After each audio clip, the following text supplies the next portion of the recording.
Vous dites ce type de bois ne brûle pas comme ça. Bah non. Vous savez, du chêne qui a 800 ans, c'est très dur. Essayer d'en faire brûler, enfin moi j'ai jamais essayé.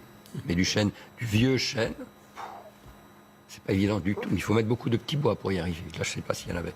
Non, j'arrête de plaisanter. Je crois que non, moi ça me stupéfie beaucoup. Et où vous mène cette réflexion? À quelle hypothèse elle vous amène?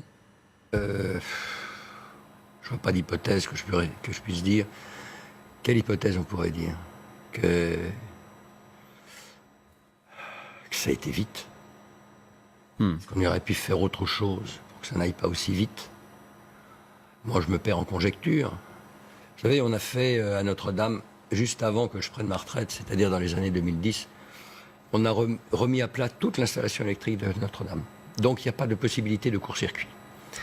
On a remis à plat, et aux normes contemporaines, même en allant très loin, toute la détection et protection incendie de la cathédrale, avec des éléments de témoins de mesure, d'aspiration, etc., qui permettaient de détecter un départ de feu.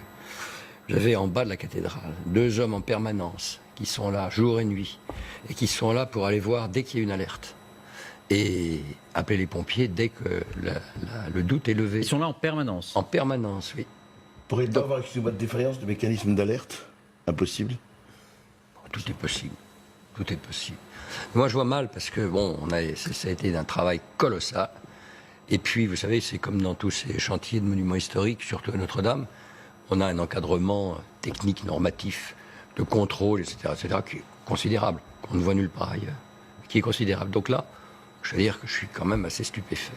Et pendant les 13 années où vous avez été l'architecte en chef du bâtiment, vous n'avez pas eu connaissance de départ de feu ça n'est jamais arrivé?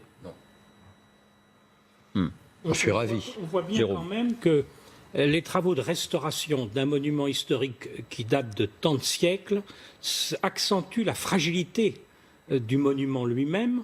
Et l'un des problèmes qui se pose aussi, c'est la surveillance de ce type de chantier. C'est-à-dire qu'il est quand même